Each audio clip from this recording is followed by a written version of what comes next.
বৃষ্টির শব্দ কানে আসলেই মনে পড়ে যায় খিচুড়ির কথা।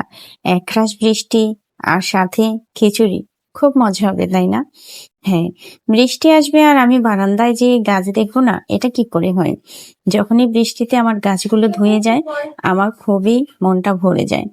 মনে হয় আমরা শহরের মানুষ ইট পাথরে গড়া। শহরে থাকতে থাকতে মনটাও পাথর হয়ে গিয়েছে। কিন্তু মাঝে মাঝে গ্রামের কিছু মানুষের কথা শুনলে খুবই অবাক লাগে। আসলে তাদের তো সবুজ আর সবুজ, গ্রামের খোলামেলা সবকিছু দেখে মনটা খোলামেলা আর খুব সুন্দর হবার কথা। কিন্তু তাদের মন এত নগণ্য কি করে হয়? আসলে মাঝে মাঝে ভাবতে খুবই অবাক লাগে।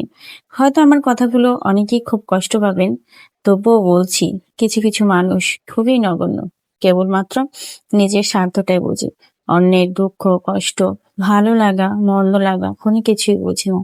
আসলে এই ক্ষণস্থায়ী জীবনে আমরা সবসময়ের জন্য আসি নাই। তো যাই হোক, অনেকে অনেক কথা বললাম, এবার চলে যাই রান্না বান্না করার জন্য।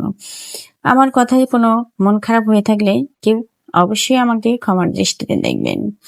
তো এখানে আমি খিচুড়ি রান্না করে দিলাম খুবই সিম্পল ভাবে। ঘরে যে সবজি ছিল, আমার বাসায় সবজি দিয়ে খিচুড়ি খেতে খুবই পছন্দ করে। একদমই ঝরঝরাও না, আবার একদমই পাতলাও না, এই টাইপের খিচুড়িটা তারা খুবই পছন্দ করে। তো আমি সব রকমের সবজি থেকে অল্প অল্প করে কেটে নিয়েছিলাম। এখানে আমি শুধু খিচুড়িটাই দেখালাম, আর তেমন কোনো কিছু দেখাচ্ছি না, যেহেতু আরো অনেক কিছু দেখাচ্ছি তো ভিডিওটা অনেক লং হয়ে যাবে, আপনারা খুবই বিরক্ত বোধ করবেন। তো আমি এখানে নিয়ে নিয়েছিলাম মসুর ডাল, নিয়ে নিয়েছিলাম কিছু চাল, তো দিয়ে বসিয়ে দিলাম খিচুড়ি।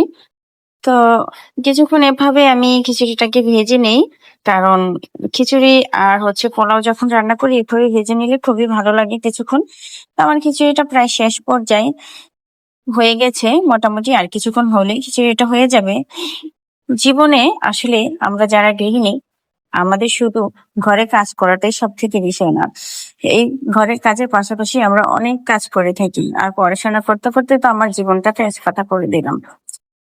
মাঝে মাঝে মনে হয় জীবনটা যদি আবার শুরু করতে পারতাম সেই স্কুল জীবন থেকে।